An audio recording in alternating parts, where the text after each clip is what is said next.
Before we begin, listen closely. The Antarctic wind has been sweeping fine snow across the ice all day, erasing tracks almost as soon as they're made. This morning, near the high ridges, there were signs in the snow that didn't sit right, marks that shouldn't have been there at all. By now, the biting wind has scoured them away. You look cold. Come in and warm yourself by the fire. This is part 6 of At the Mountains of Madness, a continuing tale in the Timeless Terrors series.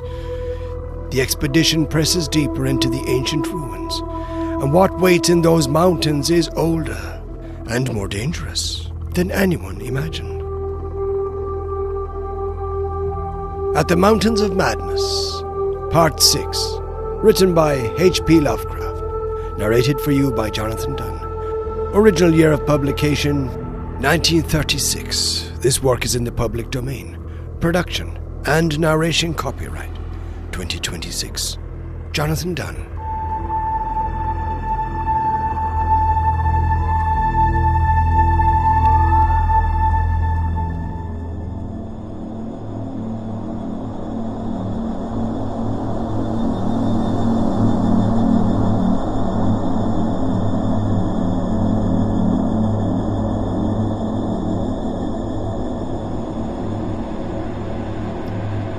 It would be cumbrous to give a detailed, consecutive account of our wanderings inside that cavernous, aeon-dead honeycomb of primal masonry, that monstrous layer of elder secrets which now echoed for the first time, after uncounted epochs, to the tread of human feet.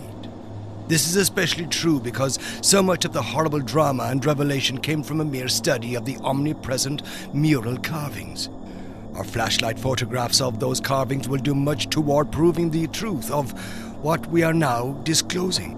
And it is lamentable that we had not a larger film supply with us. As it was, we made crude notebook sketches of certain salient features after all our films were used up. The building which we had entered was one of great size and elaborateness, and gave us an impressive notion of the architecture of that nameless geologic past. The inner partitions were less massive than the outer walls, but on the lower levels were excellently preserved. Labyrinthine complexity, involving curiously irregular differences in floor levels, characterized the entire arrangement, and we should certainly have been lost at the very outset, but for the trail of torn paper left behind us. We decided to explore the more decrepit upper parts first of all, hence climbed aloft in the maze for a distance of some 100 feet. To where the topmost tier of chambers yawned snowily and ruinously, open to the polar sky.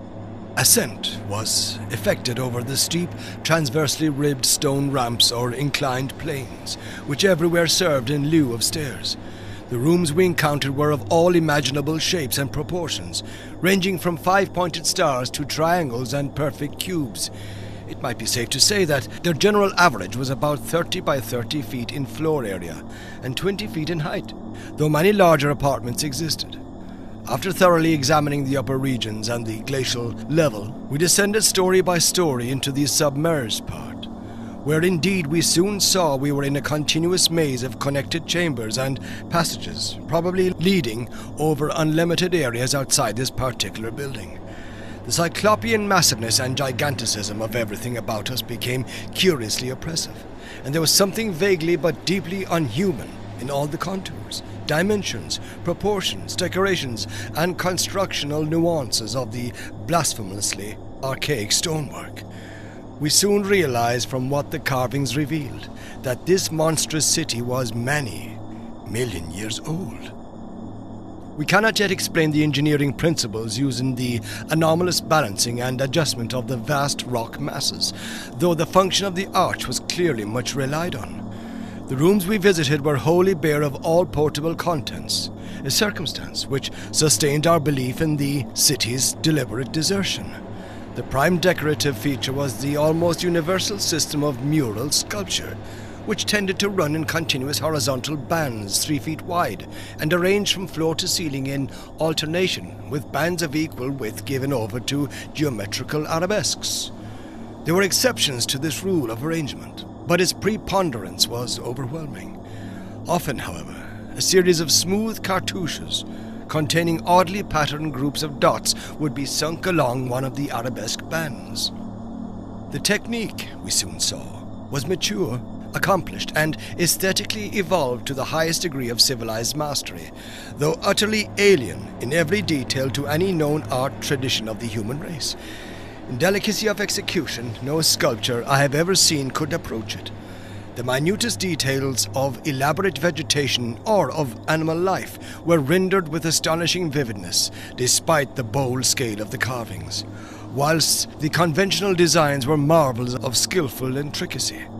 The arabesques displayed a profound use of mathematical principles and were made up of obscurely symmetrical curves and angles based on the quantity of 5. The pictorial bands followed a highly formalized tradition and involved a peculiar treatment of perspective, but had an artistic force that moved us profoundly, notwithstanding the intervening gulf of vast geologic periods. Their method of design hinged on a singular juxtaposition of the cross-section with the two-dimensional silhouette, and embodied an analytical psychology beyond that of any known race of antiquity. It is useless to try to compare this art with any represented in our museums. Those who see our photographs will probably find its closest analogue in certain grotesque conceptions of the most daring futurists. The arabesque tracery consisted altogether of depressed lines whose depth on unweathered walls varied from 1 to 2 inches, when cartouches with dot groups appeared, evidently as inscriptions in some unknown and primordial language and alphabet. The depression of the smooth surface was perhaps 1.5 inches, and of the dots perhaps 1/2 inch more. The pictorial bands were in countersunk, low relief, their background being depressed about 2 inches from the original wall surface. In some specimens, marks of a former coloration could be detected, though for the most part the untold aeons had disintegrated and banished any pigments which may have been applied. The more one studied the marvelous technique, the more one admired the things. Beneath their strict conventionalization, one could grasp the minute and accurate observation and graphic skill of the artists, and indeed, the very conventions themselves serve to symbolize and accentuate the real essence or vital differentiation of every object delineated. We felt, too, that besides these recognizable excellences, there were others lurking beyond the reach of our perceptions. Certain touches here and there gave vague hints of latent symbols and stimuli, which another mental and emotional background, and a fuller or different sensory equipment might have made of profound and poignant significance to us. The subject matter of the sculptures obviously came from the life of the vanished epoch of their creation, and contained a large proportion of evident history. It is this abnormal historic mindedness of the primal race, a chance circumstance operating through coincidence miraculously in our favor, which made the carvings so awesomely informative to us, and which caused us to place their photography and transcription above all other considerations. In certain rooms, the dominant arrangement was varied by the presence of maps, astronomical charts, and other scientific designs on an enlarged scale. These things giving a naive and terrible corroboration to what we gathered from the pictorial friezes and dados. In hinting at what the whole revealed, I can only hope that my account will not arouse a curiosity greater than sane caution on the part of those who believe me at all. It would be tragic if any were to be allured to that realm of death and horror by the very warning meant to discourage them. Interrupting these sculptured walls were high windows and massive 12-foot doorways, both now and then retaining the petrified wooden planks, elaborately carved and polished, of the actual shutters and doors. All metal fixtures had long ago vanished, but some of the doors remained in place and had to be forced aside as we progressed from room to room.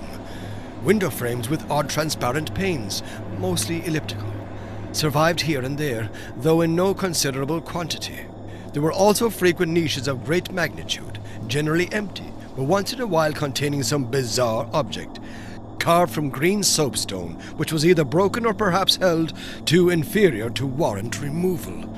Other apertures were undoubtedly connected with bygone mechanical facilities, heating, lighting, and the like, of a sort suggested in many of the carvings.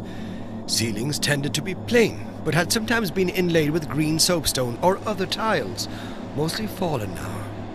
Floors were also paved with such tiles, though plain stonework predominated. As I have said, all furniture and other movables were absent, but the sculptures gave a clear idea of the strange devices which had once filled these tomb-like echoing rooms. Above the glacial sheet, the floors were generally thick with detritus, litter, and debris, but farther down, this condition decreased. In some of the lower chambers and corridors, there was little more than gritty dust or ancient incrustations, while occasional areas had an uncanny air of newly swept immaculateness. Of course, where rifts or collapses had occurred, the lower levels were as littered as the upper ones. A central court, as in other structures we had seen from the air, saved the inner regions from total darkness, so that we seldom had to use our electric torches in the upper rooms, except when studying sculpture details.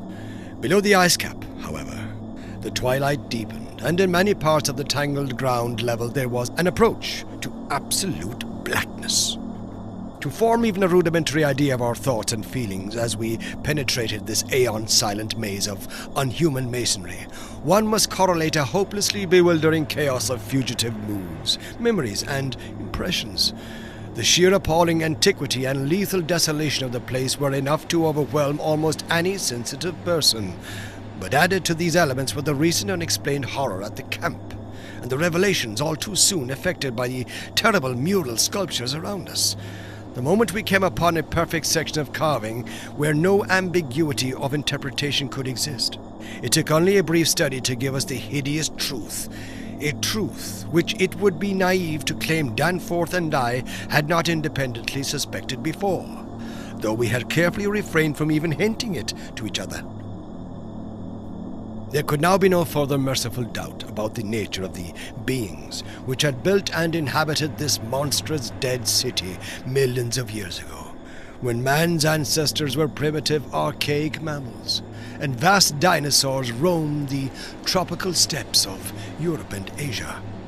We had previously clung to a desperate alternative and insisted, each to himself, that the omnipresence of the five-pointed motif meant only some cultural or religious exaltation of the arcane natural subject, which had so patently embodied the quality of five-pointedness, as the decorative motifs of Minoan Crete exalted the sacred bull, those of Egypt the scarabaeus, those of Rome the wolf and the eagle, and those of various savage tribes some chosen totem animal.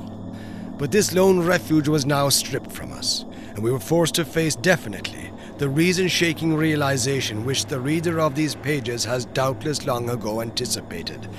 I can scarcely bear to write it down in black and white even now, but perhaps that will not be necessary. The things once rearing and dwelling in this frightful masonry in the age of dinosaurs were not indeed dinosaurs, but far worse. Mere dinosaurs were new and almost brainless objects, but the builders of the city were wise and old, and had left certain traces in rocks even then laid down well nigh 1,000 million years. Rocks laid down before the true life of Earth had advanced beyond plastic groups of cells. Rocks laid down before the true life of Earth had existed at all. They were the makers and enslavers of that life, and above all doubt, the originals of the fiendish elder myths, which things like the narcotic manuscripts and the Necronomicon affrightedly hint about. They were the great old ones that had filtered down from the stars when Earth was young, the beings whose substance and alien evolution had shaped, and whose powers were such as this planet had never bred. And to think that only the day before Danforth and I had actually looked upon fragments of their millennially fossilized substance, and that poor Lake and his party had seen their complete outlines. It is of course impossible for me to relate in proper order the stages of which we picked up what we know of that monstrous chapter of pre-human life. After the first shock of the certain revelation, we had to pause a while to recuperate, and it was fully 3 o'clock before we got started on our actual tour of systematic research. The sculptures in the building we entered were of relatively late date, perhaps 2 million years ago, as checked up by geological, biological, and astronomical features, and embodied an art which would be called decadent in comparison with that of specimens we found in older buildings after crossing bridges under the glacial sheet. One edifice hewn from the solid rock seemed to go back 40 or possibly even 50 million years to the lower Eocene or upper Cretaceous, and contained bas-reliefs of an artistry surpassing anything else, with one tremendous exception that we encountered. That was, we have since agreed, the oldest domestic structure we traversed.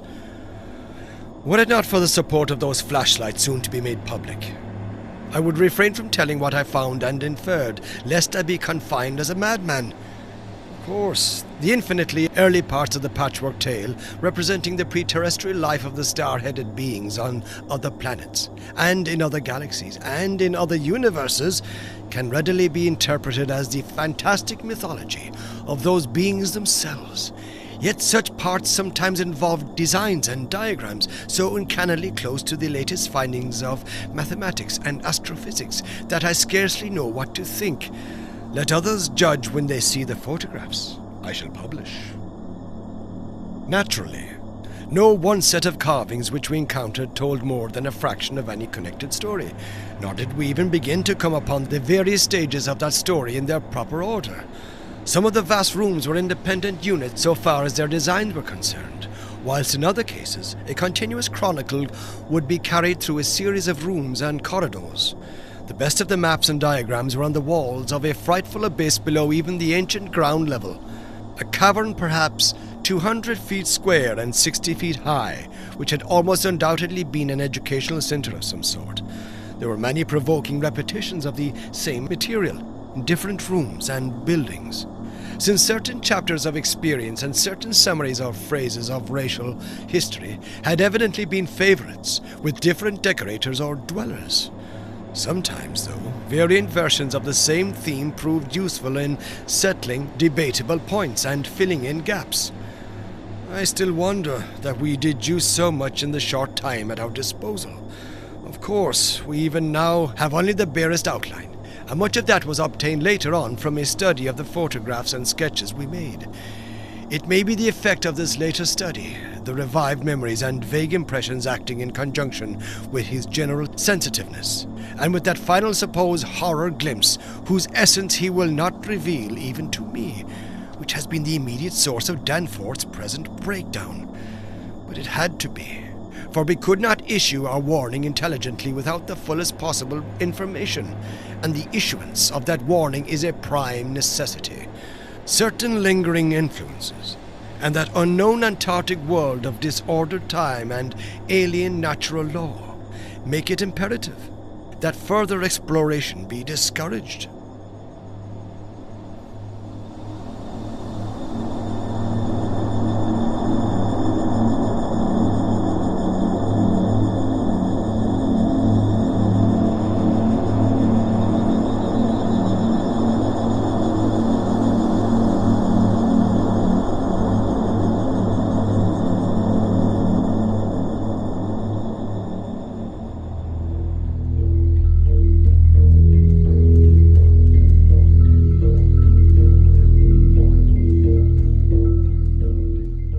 At the Mountains of Madness, Part 6, written by H.P. Lovecraft, narrated for you by J.Dunne. Original year of publication, 1936. This work is in the public domain.